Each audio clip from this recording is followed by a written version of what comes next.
আশা করছি আপনারা সবাই ভালো আছেন। হৃদয় হেসেলে আপনাদের সবাইকে স্বাগত। আপনারা কেউ কেউ হয়তো বা এই রেসিপিটা জেনে থাকতে পারেন, আর যারা জানেন না তারা আমার কথা শুনে একবার রান্না করে দেখুন, অবশ্যই আপনাদের ভালো লাগবে। তো আমি এগুলোকে কুচি কুচি করে কেটে নিয়ে ভালো করে পরিষ্কার করে নিয়েছি। এবার একটু সেদ্ধ করে নিচ্ছি। এগুলোকে আমি একটা সাজিতে রেখে জল ঝরিয়ে নিচ্ছি। একটু ঠান্ডা হলে এগুলো মিক্সিতে পেস্ট করে নেব। এর মধ্যে আমি দিয়ে দিচ্ছি রসুন, পেঁয়াজ, লঙ্কা। আপনাদের পরিমাণ মতো লঙ্কা আপনারা দিয়ে নেবেন। আমরা একটু লঙ্কা কম খাই।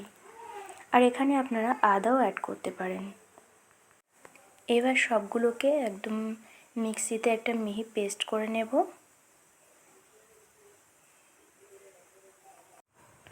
কড়াইতে তেল গরম হলে আমি এর মধ্যে একটু কালো জিরে দিয়ে দিচ্ছি।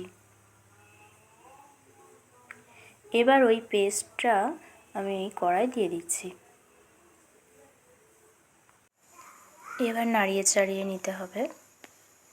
তেলটা একটু বেশি পরিমাণ লাগে এই রান্নাতে, তবে খেতে কিন্তু দুর্দান্ত হয়। দিয়ে দিচ্ছি একটু চিনি, লবণ দিচ্ছি সামান্য,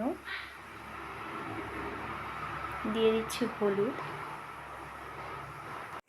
এবার সবগুলোকে একটু ভালো করে নেড়ে নিচ্ছি। আপনারা যারা এই রেসিপিটা জানেন না তারা হয়তো ভাবছেন যে এই কলার খোসা আবার খাওয়া যায় নাকি, কিন্তু আমার কথা শুনে একবার এটা রান্না করে দেখবেন, খুব সুন্দর লাগে খেতে। আর আপনাদের যদি এই রেসিপিটা ভালো লাগে তাহলে আমাকে কমেন্ট করবেন এবং আমার চ্যানেলটা শেয়ার করবেন। আমার এই কালো কড়াইটা দেখে কিন্তু আপনারা হাসবেন না, এটা হচ্ছে লোহার কড়াই। আমি সমস্ত ভাজাভুজি এই কড়াইতেই করি, আর এই কড়াইতে একদম তেল কম লাগে। গ্যাসের ফ্লেমটাকে কমিয়ে এভাবে ধৈর্য নিয়ে এই রান্নাটা করতে হবে। এটা রান্না করতে খুব বেশি সময় লাগবে না। তো আপনারা এভাবে উল্টে পাল্টে ভালো করে 2 পিঠ ভেজে নেবেন।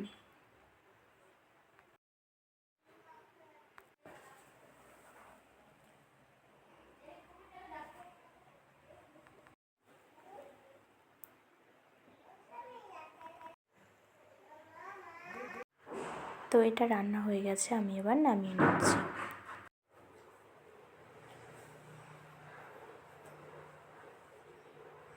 আপনাদের যদি ভালো লাগে আমার চ্যানেলটা সাবস্ক্রাইব করবেন। দেখা হচ্ছে নতুন কোনো রেসিপি নিয়ে। নমস্কার।